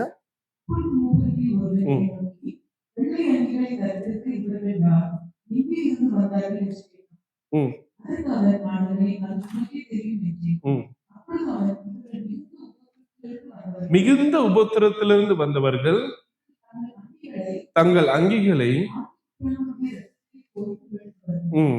தங்களுடைய அங்கிகளை ஆட்டுக்குட்டியானவரின் ரத்தத்தில் தோய்த்து வெளுத்தவர்கள். அப்போ இன்னைக்கு கிறிஸ்தவர்கள் என்பவர்கள் எப்படிப்பட்டவர்கள் என்றால், அந்த ரத்த சிந்துதல் இல்லாமல் முடியாது. பாவ மன்னிப்பு என்பது கிடையாது. அப்ப ரத்தம் சிந்தணும்னா என்னையே நான் எடுத்து குத்தி கொள்ளணும்னு இல்ல, கிறிஸ்துவுக்காய் ரத்த சாட்சியாய் வாழ்வதற்கு நம்மை ஒப்பு கொடுத்தல். இங்க ஒரு ஒரு கூட்டம் இருக்குங்க. இது கேபிட்டலிசத்துடைய ஒரு கூட்டமாக இருக்கிறது. இப்போ கிறிஸ்தவம் என்பது கேபிட்டலிசத்துக்கு எதிரானது. ஏன் எதிரானது அப்படின்னு சொன்னீங்கன்னா, முதலாளித்துவம் எப்பவுமே நவீனமயமாக்குதல், பணத்தை சேர்த்து வைக்குதல், செழிப்பை நோக்கி போறது, இப்படிதான் ப்ராஸ்பரிட்டி ஓரியன்டாக இருக்கும். ஆனால் கிறிஸ்தவம் சாக்ரிஃபைஸ், ஷேரிங், லவ் அப்படின்னு ஒரு ஒரு டிஃப்ரெண்டான வேல்யூல கிறிஸ்தவம் போகும். இப்போ கிறிஸ்தவர்களுக்கு இருக்க மிகப்பெரிய பிரச்சனை, உலகத்தில் இருக்கிற கேபிட்டலிஸ்டோடு நம்ம போகணுமா, இல்லை அதுக்கு எதிர்த்து நிற்கணுமா? உண்மையான கிறிஸ்தவர்கள் இந்த கேபிட்டலிசத்தோடு போக மாட்டாங்க, இதை எதிர்த்து நிற்பார்கள். இன்னைக்கு நீங்க யோசித்து பாருங்க, உலக வளர்ச்சியில நம்ம சில காரியங்கள் நமக்கே தெரியாம கேபிட்டலிசத்துக்குள்ள போயிட்டோம். அதுல ரொம்ப முக்கியமானது கன்சியூமரிசம். கேபிட்டலிசத்துல கன்சியூமரிசம் என்னது? பொருட்களை வாங்கி தள்ளுது, ரைட்டா? வாங்கி தள்ளிக்கிட்டே இருக்கணும். அது எனக்கு தேவையோ தேவையில்லையோ, என் போன் அப்கிரேட் பண்ணிட்டே இருப்பாங்க. ஐபோன் 11, 12, 15, 16 அப்படின்னு அப்கிரேட் ஆகிட்டே இருக்கும். ஏன் அப்படின்னா அதுதான் கன்சியூமரிசம் நமக்கு கற்றுக் கொடுக்கிறது. நீ அப்கிரேட் ஆகலைன்னா you are not fit enough to live in this culture. நீ பணக்கார என்ன உன்னுடைய ஐடென்டிட்டி. ஒரு காலகட்டத்துல எல்லாமே நார்மலா ஸ்டிச்சு க்ளோத்ஸா டெய்லர் மேடா போட்டோம். இன்னைக்கு எல்லாரும் என்ன பண்ண ஆரம்பிச்சிட்டோம்? ரெடிமேட் இல்ல, பிராண்டட். ஆலன் சோலி, பேசிக், டெனிம், வேற என்ன பிராண்ட்ஸ் இருக்கு? ரீபக், நைக்கு, வேனேசன், பீட்டர் இங்கிலாந்து, இப்படி எல்லாமே பிராண்ட் ஓரியன்டா போக ஆரம்பிச்சிட்டோம். இதுதான் கேபிட்டலிஸ்டிக் கல்ச்சர். அப்போ இந்த கேபிட்டலிசம் நமக்கு எங்க கொண்டு போய் நிறுத்துது அப்படின்னு பாத்தீங்கன்னா, பணம் எல்லாம் தேவையில்ல, கோல்டு எல்லாம் தேவையில்ல. இப்ப நீ எதுல இன்வெஸ்ட் பண்ணு? பிட்காயின்ல இன்வெஸ்ட் பண்ணு. அதாவது மணிலெஸ், கேஷ்லெஸ், எதுவுமே பிசிக்கல் கிடையாது. எல்லாமே த்ரூ எதுல தான்? Through data. இப்போ உங்களை குறித்த டேட்டா எதுல இருக்கு? இங்க இருக்கிற எல்லாருக்கும் ஒரு டேட்டா இருக்கு. அது எங்க இருக்கு? கிளவுட்ல இருக்கு. அப்போ உங்களுடைய டேட்டாவை குறித்து, உங்களுடைய பேங்க் பேலன்ஸ் குறித்து, உங்களுடைய இதை குறித்து ஒருத்தர் கண்ட்ரோல் பண்ணலாம். ஆமாவா இல்லையா? நீங்க என்ன சாப்பிடணும், என்ன உடுத்தணும், எப்படி வாழணும், இது எல்லாமே ஒருத்தருடைய கண்ட்ரோல்ல இருக்கிறது. அவங்களதான் நம்ம என்னன்னு சொல்றோம்? அவங்க பேர் என்னது? இந்த உலகத்தையே கண்ட்ரோல் பண்றாங்களே ஒரு கூட்டம், இலுமினாட்டி, சீக்ரெட் சொசைட்டி, ஆயிரம் என்ன சொல்லுவாங்க அதுக்கு, இது இருக்கு, 1000 ஸ்டோரிஸ் இருக்கு அவங்களுக்கு பேர் எல்லாமே. ஆனால் ஏதோ ஒரு கூட்டம் இந்த உலகத்தை ஆட்டி வைத்துக் கொண்டிருக்கிறது, ரைட்டா? அப்போ இந்த ஆட்டி வைக்கிற இந்த கூட்டத்துல நீங்க போய் மாட்டிக்கிட்டீங்கன்னா எப்படி? நாளைக்கு நம்மையே தெரியாம ஒண்ணு ஒண்ணா கொண்டு வந்துட்டான். இப்ப இந்தியால போனீங்கன்னா என் நம்பர் ஆதார் தான்.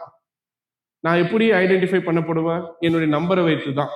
அப்ப இன்னைக்கு எல்லாமே டிஜிட்டலைஸ் ஆயிட்டு, ஈவன் நீங்களும் நானும் டிஜிட்டல் ஆயிட்டோம். இப்ப காலம் போக போக சொல்லப்படுகிற அந்த சிப் இதெல்லாமே வர்றதுக்கான வாய்ப்புகள் நெருங்கிச்சு அப்படின்றாங்க, ரைட்? இதுக்குள்ள நான் போக விரும்பல. ஆனால் இப்போ இந்த உலகமயமாக்குதலுக்குள்ள நீங்க நானும் போயிட்டோம்னா இதுல இருந்து நம்ம மீண்டே வர முடியாது. அப்ப கிறிஸ்தவர்கள் எப்படி இருக்கணும்னா, இதை எதிர்க்கிறவர்களாக இருக்கணும், சேர்த்து வைக்கிறதுக்கு எதிராக இருக்கணும், குவித்து வைப்பதற்கு எதிராக இருக்கணும், போதும் என்கின்ற மனசோடு இருக்கிறவர்களாக இருக்கணும், பகிர்ந்து வாழ்கிறவர்களோடு ஒரு மனசு இருக்கிறவர்களாக இருக்கணும்.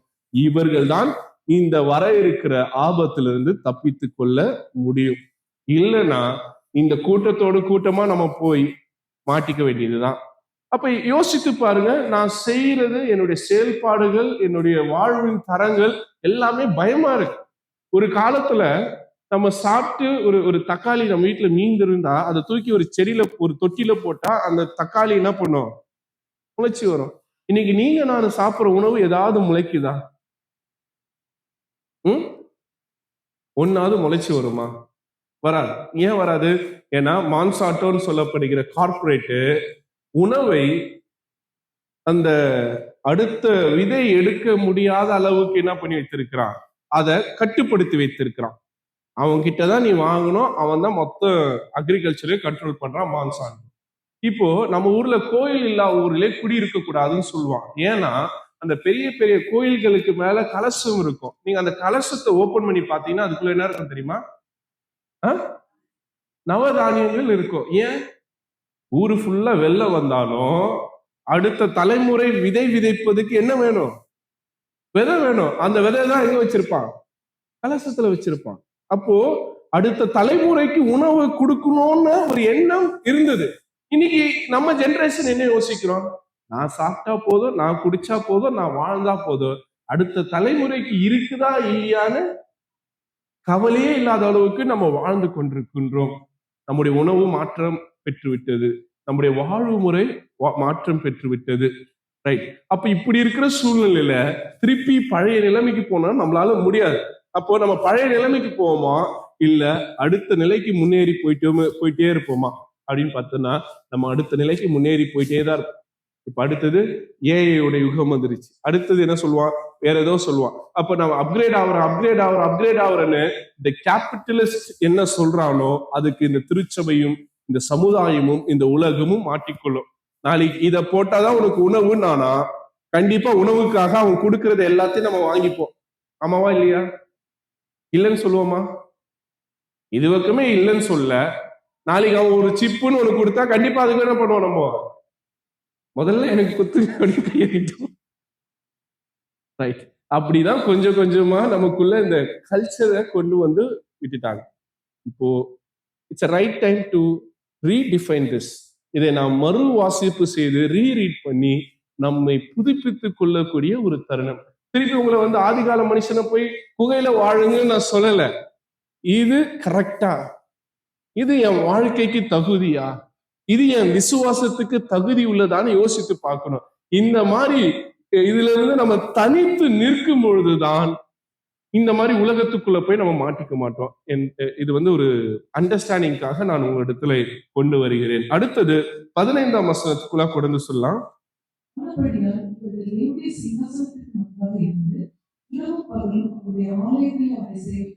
ரைட். இப்ப புரியுதுங்களா ஏன் நான் இதை சொல்றேன்னா, யாரு இரவும் பகலும் ஆண்டவரை சேவிக்கிறார்களோ அவங்க தான் அந்த கூட்டத்திலே இருக்க முடியும். ஞாயிற்றுக்கிழமை ஒரு நாள் 2 மணி நேரம் கோயில வந்து உட்கார்றதுக்கே கஷ்டமா இருக்கு. நீங்க எப்படி பரலோகத்துக்கு வந்துருவீங்க?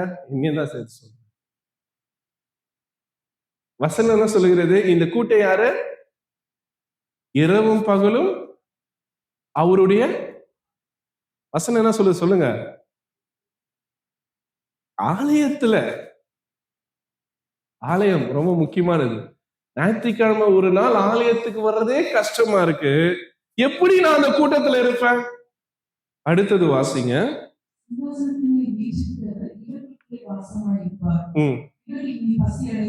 அப்படி இருக்கிறவங்களுக்கு தான் பசி கிடையாது, தாகம் கிடையாது, வெயிலாவது உஷ்ணமாவது படுவதும் இல்லை. இதுக்கு எதிரா லாசருக்கு ஒருத்தர் தான் பாருங்க, அந்த பணக்காரன்.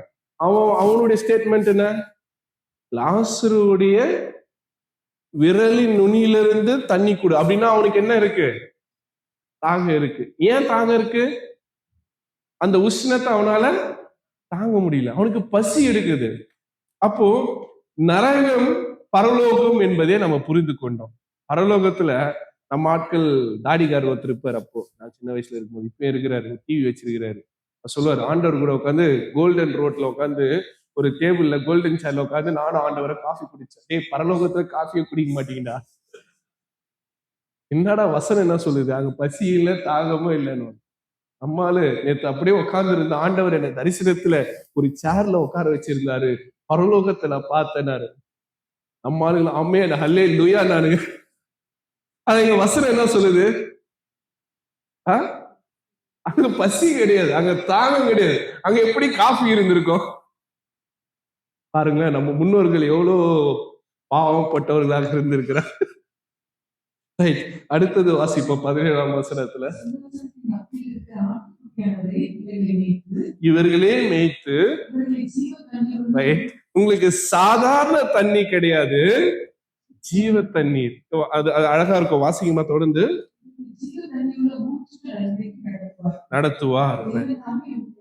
யாவை குறைவார் என்றார். ரைட். அப்ப இந்த பூமியில இவங்க என்ன சிந்தினாங்க? தண்ணீர் சிந்தினாங்க. இப்ப ஆண்டவர் அவளுக்கு அந்த ஜீவ தண்ணீரை தருகின்றார். ஆண்டவர் இயேசு சமாரியா பெண்ணிடத்துல சொல்லுவாரு, நான் யார் என்று நீ தெரிந்திருந்தால் நீ என்னிடத்திலே கேட்டிருப்ப, தாகத்துக்கு தா. ஏன்னா என்னிடத்தில் இருக்கிற தண்ணி ஒரு காலமும் தாகம் எடுக்காது. அந்த வற்றாத ஜீவ நதி என்னிடத்தில் இருக்கிறதை சமாரியா பெண்ணிடத்துல யோவான் நற்செய்தியில் ஆண்டவர் சொல்லியிருப்பார். அந்த வார்த்தை இங்க நிறைவேறுகிறது. ஆண்டவர் மீட்டெடுத்தவர்களை அந்த ஜீவ தண்ணீருக்கு நேராக வழி நடத்துகிறார். எப்பவுமே மெய்ப்பெண் தான் மந்தையை வழி நடத்தும். ஆனா இங்க பாருங்க, ஆட்டுக்குட்டி மந்தையை வழி நடத்துகிறது. அந்த ஆட்டுக்குட்டி யாரு? ஆண்டவர் இயேசு. 2 அதிகாரம் முடிச்சிட்டோம். ஆமென். இன்னும் அரை மணி நேரம் இருக்கு. 4 அதிகாரத்தை முடிக்கணும், முடிச்சிடலாம். 8ஆம் அதிகாரத்துக்குள்ளாக நீங்க வருவீர்கள் என்றால் 2ஆம் வசனம் இப்படியாக தொடங்குகிறது. வாசிங்கம்மா. இப்ப முடிஞ்சிருச்சா? நம்ம 6 முத்திரரை பார்த்தோம். 7வது அதிகாரத்துல இந்த கொடிய உபத்திரவத்தில் மீண்டு வந்தவர்களுக்கு பரலோகத்தில் என்ன கொடுக்கப்படும் என்பதை விவரமாக 7ஆம் அதிகாரத்துல நம்ம பார்த்தோம். இப்ப 8ஆம் அதிகாரத்துல முதல் வசனம் இப்படியாக சொல்லுகிறது.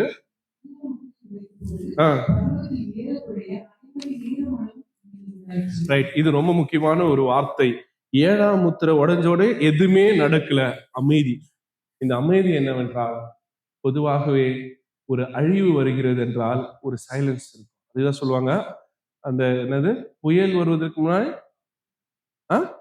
அமைதி இருக்கும் அப்படின்னு. அந்த மாதிரிதான் ஒரு பெரிய அழிவு வரப்போது, அந்த அழிவுக்கு முன்னாடி ஒரு அரை மணி நேரம் அமைதி. இந்த அமைதி என்னவென்றால் ஜெபம் பண்றாங்க, ஆண்டவரே எப்படியாவது காப்பாற்றுங்க. கடைசி நிமிஷத்துலயாவது யாராவது மனம் மாறிட மாட்டாங்களா? கடைசி நிமிஷத்துலயாவது யாராவது ஆட்டுக்குட்டியானுடைய பக்கத்துல நிக்க மாட்டாங்களான்னு அங்க இருந்த செயின்ஸ் என சொல்லப்படுகிற அந்த மூப்பர்கள், அந்த புனிதர்கள் செபிக்கிறதாக நம்ம பாக்குறோம். வாசிங்க.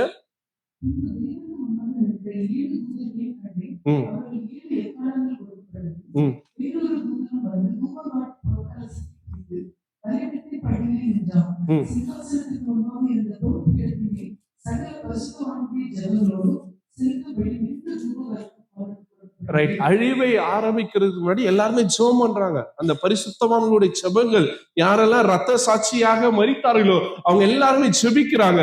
இருக்கிற ஜனங்களை ஆண்டவர் காப்பாற்ற வேண்டும் என்பதற்காக இந்த அரை மணி நேரம் ஒரு ஸ்பெஷல் பிரேயராக ஏறெடுக்கப்படுகிறதாக நாம் பார்க்கின்றோம்.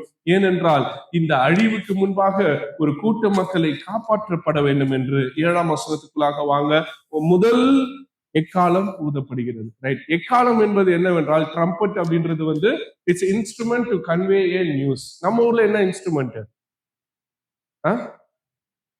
என்ன என்ன என்ன இது? தண்டோரா, இல்லைன்னா பறை, இல்லைன்னா மோளம் அடிச்சுன்னா சொல்லுவாங்க, எந்த செய்தியும் பரப்புவாங்க. அது போல இவர்களுடைய இதுல வந்து பழக்கத்துல எக்காலம் ஊதப்படுகிறது. எல்லாருக்கும் ஒரு அழிவின் செய்தி சொல்லப்படுகிறது. 8ஆம் அதிகாரம் 7ஆம் வசனத்தை வாசிங்க.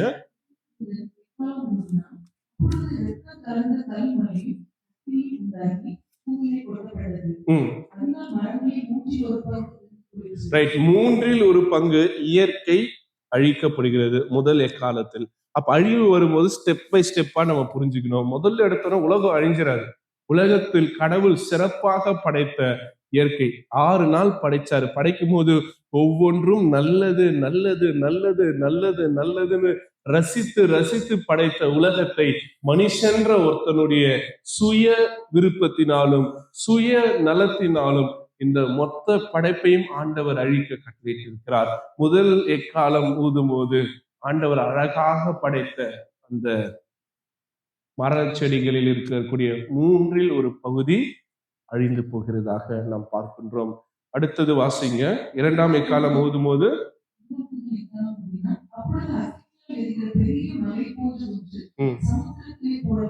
ரைட். வானத்திலிருந்து ஒரு மலை போன்று ஒன்று வந்து சமுத்திரத்தில் விழுந்த போது சமுத்திரத்தில் இருந்த ஒரு பகுதி அழிக்கப்படுகிறது. வாசிங்க.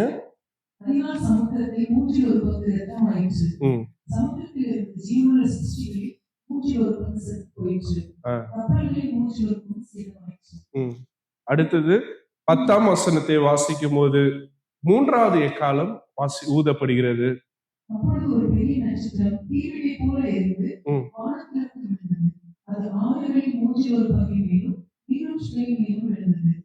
அந்த நட்சத்திரத்திற்கு எட்டி என்று பெயர். எட்டி என்று பெயர். அந்த எட்டின்றது வானத்திலிருந்து ஒரு நட்சத்திரத்தை போல விழுந்ததுல என்ன அழிந்தது தெரியுமா? தண்ணீரின் மூன்றில் எட்டி போல கசப்பாயிற்று. ரைட். கசப்பு என்ன சொல்லப்படுகிறது? விழுந்த உடனே மக்களுக்கு குடிக்கிறதுக்கு என்ன இல்லை? தண்ணீர் இல்லை. இயற்கை அழிவுற்றது, சமுத்திரத்தில் உயிரினங்கள் அழிவுற்றது, குடிக்கக்கூடிய தண்ணீர் அழிவுற்றது. பாய்சன்டு வாட்டர் வேதத்துல வாசிக்கின்றோம். எந்த இடத்துல கசப்பு இருக்கும்? மாறாவின் நீரை ஆண்டவர் மதுரமாய் மாற்றினார். மதுரமான நீரை ஆண்டவர் மறுபடியும் மாறாவாக மாற்றுகிறார். காரணம், இந்த மக்கள் ஆண்டவரை மறந்து போனார்கள். என்னைக்கு ஜனங்க ஆண்டவரை மறக்கிறார்களோ கண்டிப்பா அவருடைய வாழ்வில் இழப்புகள், அழிவுகள் தொடங்கும் என்பதை இந்த எக்கால சத்தங்கள் நம்மை நினைவூட்டி கொண்டே இருக்கிறது. இப்பயோ நம்ம வாழ்க்கையில ஆண்டவரை மறக்கும் போது ஏதோ ஒரு எக்காலம் உங்க வாழ்க்கையில ஊதிக்கொண்டே இருப்பார். இன்னைக்கு கூட நான் சொன்ன கோயிலுக்கு வர்றது கூட நிறைய பேருக்கு கஷ்டமா இருக்கு. இது ஒரு எக்காலம். நீங்க இன்னும் ஆண்டவரை மறந்து போனீங்கன்னா அழிவுகள், பேரழிவுகள் நம்முடைய வாழ்க்கையில் சந்திக்க வேண்டியதாக இருக்கிறது. ரைட். 4வது எக்காலம் 12ஆம் வசனத்திலே ஊதப்படுகிறது. வாசிங்க. ஆண்டவர் சொன்னார், சூரியன் வரட்டும், நட்சத்திரங்கள் வரட்டும், நிலவு வரட்டும்னாரு. இப்ப அந்த சூரியன் என்னவா மாறுகிறதா? வாசிங்க.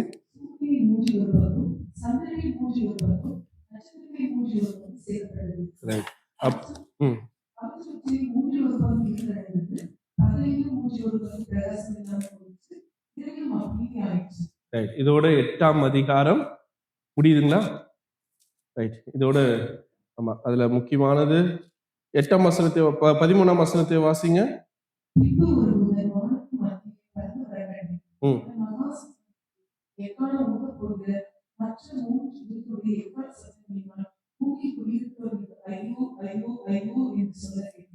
இப்போ ஒரு பிரேக் கொடுக்கப்படுகிறது. நான் இந்த மீதி 3 எக்காலத்தை ஊதுவதற்கு முன்னாடி மக்களுக்கு ஒரு எச்சரிக்கை செய்தி. ஐயோ ஐயோ ஐயோ, அழிவுகள் ஆரம்பிக்க போகிறது என்கிறதை நம்ம பார்க்கிறோம். நீங்க 7ஆம் அதிகாரத்திலயா நேற்று எங்க ஆரம்பிச்சோம்? 7ல இருந்து ஆரம்பிச்சோம். 7ஆ இல்ல 5ஆ 6ல இருந்து ஆரம்பிச்சோம். 6ல இருந்து தொடர்ந்து இது அந்த தரிசனங்களை பார்த்து கொண்டே இருக்கிறோம். இது ஒரு ஸ்டோரி மாதிரி, ஒரு படம் மாதிரி, ஒரு திரைப்படம் மாதிரி யோவானுக்கு ஓடிட்டே இருக்கு. இப்போ 9ஆம் அதிகாரத்துக்குள்ள வரும்போது மறுபடியும் ஒரு பிரேக். இப்போ பெரும்பாலான படைப்பு அழிஞ்சு போச்சு. மீறி இருப்பது பாத்தீங்கன்னா மக்கள் இனங்கள். இப்போ 2 நிகழ்வுகள் நடைபெற போகிறது. அதாவது 5ஆம் 6ஆம் எக்காலம் ஊதுவதற்கு முன்னாடி என்னன்னா, வாசிங்க 9ஆம் அதிகாரத்துல.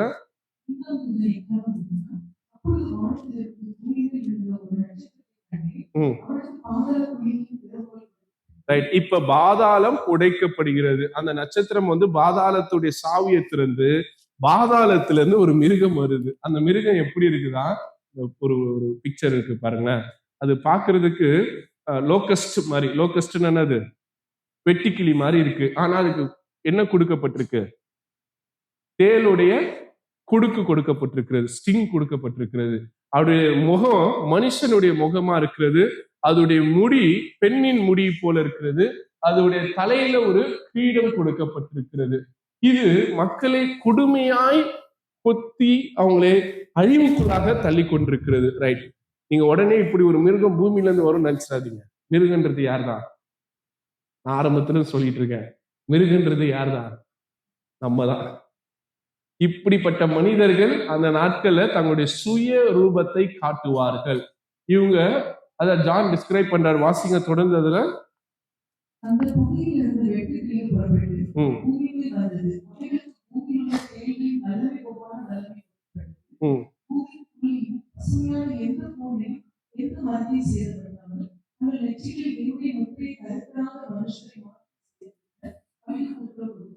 ரைட். இப்ப புரிஞ்சுக்கிட்டீங்களா?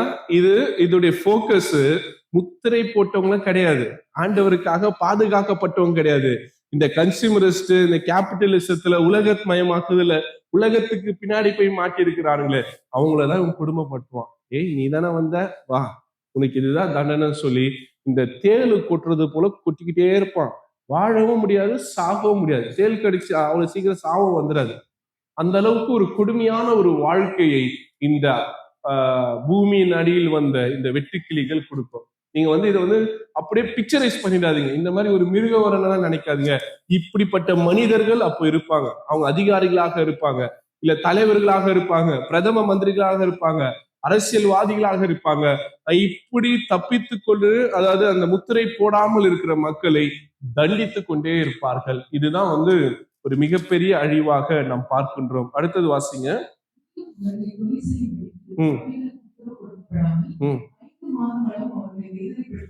அதனுடைய வேலையே என்னன்னா, சாவு ஈஸியா முடிஞ்சிடும். சாவே வரக்கூடாது. உங்களுக்கு என்ன பண்ணும்? வேதனை மட்டும் கொடுக்கணும். வேதனை, அந்த 5 மாதம் வேதனை கொடுத்துதான் சாகடிக்கணும்ன்றது அதுக்கு கட்டளையாக இருக்கிறது. அடுத்தது வாசிங்க.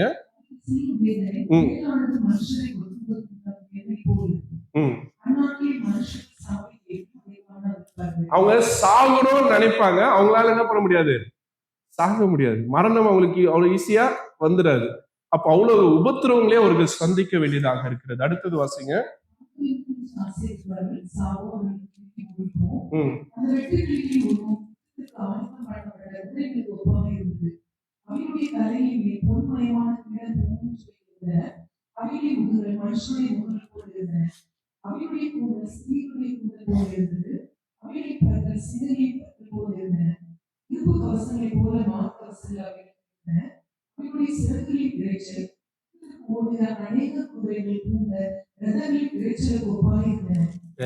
இப்போ இதோட அடுத்த கட்டத்துக்குள்ளாக நம்ம வரப்போறோம். 13ஆம் வசனத்துக்குள்ள போனீங்கன்னா 6வது எக்காலம் ஊதப்படும். வாசிங்க.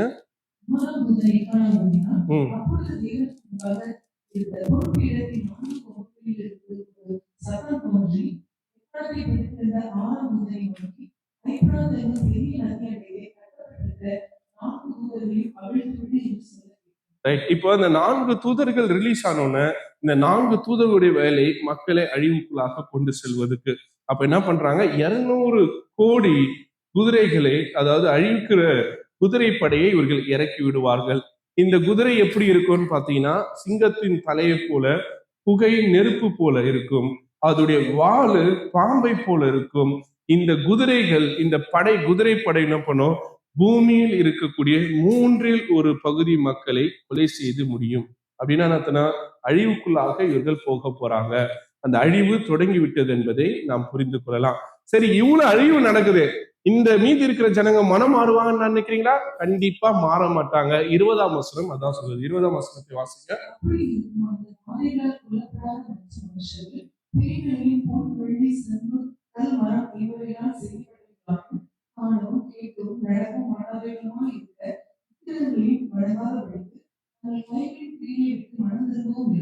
இவ்வளவு நடக்குது. அந்த விக்கிரங்களை விடுறாங்கன்னா இல்ல, அப்பயும் அந்த விக்கிரங்களை தானே பண்ணிட்டு இருக்காங்க, குடிச்சிட்டு நிக்கிறாங்க அப்படின்றாங்க.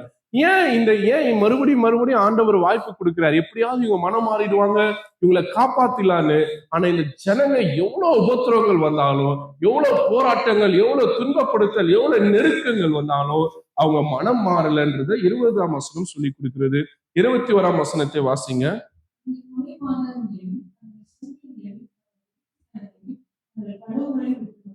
மனம் திரும்பவே இல்லை. கடைசி வாய்ப்பும் கொடுக்கிறாரு. இந்த வாய்ப்பிலையாவது 7வது தூதன் அந்த எக்காலத்தை ஊதுவதற்கு முன்பாவது இவங்க மனம் திரும்புவாங்கன்னு பார்த்தா இவங்க மனம் திரும்பவில்லை. ஜட்ஜ்மெண்ட் டே, நியாய தீர்ப்பு மனம் திரும்புதலே கொண்டு வராது. உண்மையிலே அதுதான். நிறைய நேரத்துல நம்ம நியாய தீர்ப்பு ஆண்டவர் சொல்லிட்டாரு அப்படின்ட்டு இன்னைக்கு எச்சரிக்கை செய்து வந்துச்சுன்ட்டு நீங்க மனம் மாறணுச்சுல மாற முடியாது. மனமாற்றம் எங்க இருக்கணும்னா, என் இருதயம் மாற்றினாதான் மனமே மாறும். அப்படின்னா நான் என் சிந்தனை, என் யோசனை எல்லாமே மாறணும். அப்பதான் இந்த ரெப்பன்டன்ஸ் அப்படின்னு சொல்லக்கூடியது நம்முடைய வாழ்க்கையில் நடைபெறும் என்பதை நம்ம புரிந்து கொள்ள வேண்டியதாக இருக்கிறது. 9ஆம் அதிகாரத்தை நிறைவு செய்கிறோம். இன்னும் 2 அதிகாரம் விரைவாக. 10ஆம் அதிகாரத்துக்குள்ள போனீங்கன்னா 1லிருந்து 4ஆம் வசனத்துல ஒரு மிக பெரிய தூதன் பரலோகத்திலிருந்து இறங்கி வருவதாக நாம் பார்க்கின்றோம். அவருடைய இது எப்படி இருக்குன்னா, நீங்க வீட்டுல போய் வாசித்து பாருங்க. மேகங்களுடைய ஆடையை உடுத்திருக்கிறார். அவருடைய தலை மீது வானவில் ரெயின்போ இருப்பதாகவும், அவருடைய முகம் சூரியனை போலவும், அவருடைய கால்கள் நெருப்பு தூண்களை போலவும், அவருடைய பாதம் கடலை போலவும், அவருடைய ஒரு பாதம் கடலை போலவும், இன்னொரு பாதம் வந்து நிலத்தை போலவும் இருக்கிறது. இப்போ இவர் என்ன பண்றாரு, இவர் பேசுறாரு, அவருடைய சத்தம் சிங்கத்தின் கர்ச்சனையை போல இருக்கிறது. அப்போ அங்க இருக்கக்கூடிய 7 இடி முழக்கங்கள் ஒரு ரெஸ்பாண்ட் கொடுக்கிறது. என்னன்னா வாசிங்க. அவ்வேழு இடிகளும் தங்கள் சத்தங்களை முழங்கின போது நான் எழுத வேண்டும் என்றிருந்தேன். அப்பொழுது 7 இடி முழக்கங்கள் சொன்னவைகளை நீ எழுதாத. அப்ப என்ன நடந்ததுன்னு அவரால் என்ன பண்ண முடியல, பதிவு செய்யப்பட முடியல. அப்படின்னா அர்த்தம்னா, கடவுள் இந்த வெளிப்படுத்தல் நூலில் இல்லாத சில நிகழ்வுகளை மறைத்து வைத்திருக்கிறார். ஆமென். அதுதான் அங்க நடக்குது. அந்த தூதன் என்ன பண்ண போறான்றது யோவான வந்து பார்த்துட்டாரு. ஆனா அந்த தூதனுடைய அந்த அந்த இடியுடைய சத்தம் என்ன சொல்லிச்சு, நீ என்ன பண்ணாத, don't write, to not right what the 7 thunders said. அந்த இடி முழக்கங்கள் என்ன சொல்கிறது, தயவுசெய்து எழுதாதன்னு கடவுள் அதை மறைத்து வைக்கிறதாக நாம் பார்க்கின்றோம். இப்போ இந்த 5ஆம் வசனத்துல இருந்து 7ஆம் வசனத்துல வாசித்து பாருங்க.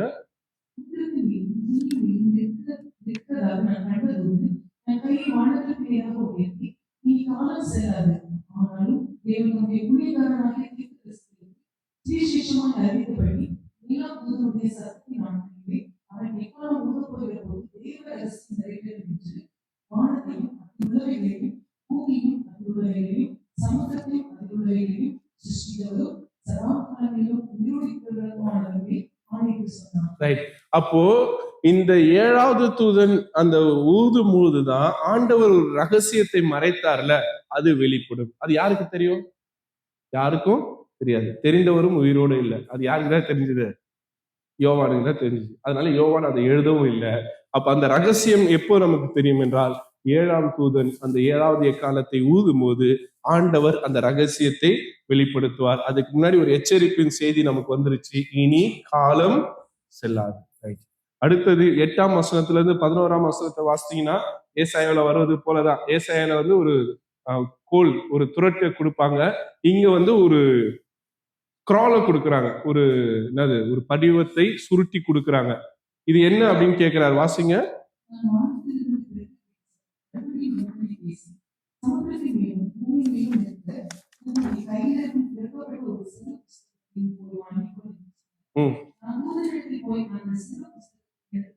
அதை சாப்பிடுனாரு. அதை சாப்பிட்ட உடனே அது வாயில தித்திப்பாவும் வயிற்றுல எப்படியா இருந்தது, கசப்பா இருந்தது. வாயில தித்திப்பா இருப்பது கடவுளுடைய வார்த்தை, வாக்குதத்தம், உண்மை.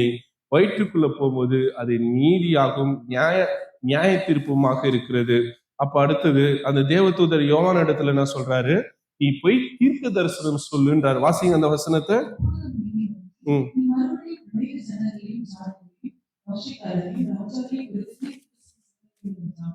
அப்போ இதெல்லாம் பண்ணிட்டு யோவானா, நீ என்ன பண்ண, நீ திருப்பி போய் தீர்க்க தரிசனம் சொல்லு, மக்களை மனம் மாறம் அடையும்படியாக உனக்கு இந்த நற்செய்தி கொடுக்கப்பட்டது. அந்த நற்செய்தி தானே அது, அவர் வாயில ஒண்ணு போட்டாங்களே, அதுதானே அது.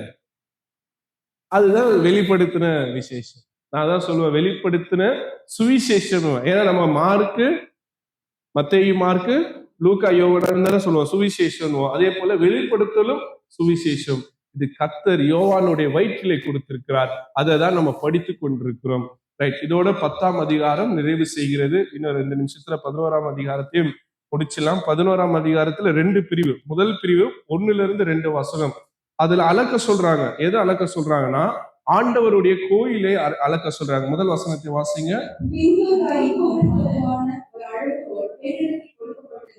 அப்பொழுது தேவதூதன் நின்று என்னை நோக்கி, நீ எழுந்து தேவனுடைய ஆலயத்தையும் பலிபீடத்தையும் அதில் கொள்ளும்படிகிறவர்களையும் அளந்து பார். கோயில அளந்துட்டாங்க. ஆனா வெளியில இருக்கவும் முகப்ப அளக்க வேணாம்னு சொல்லிட்டாங்க. இதுக்கு எசேக்கியேல் 40-42 அதிகாரத்தை போய் வீட்டுல படிச்சு பாருங்க.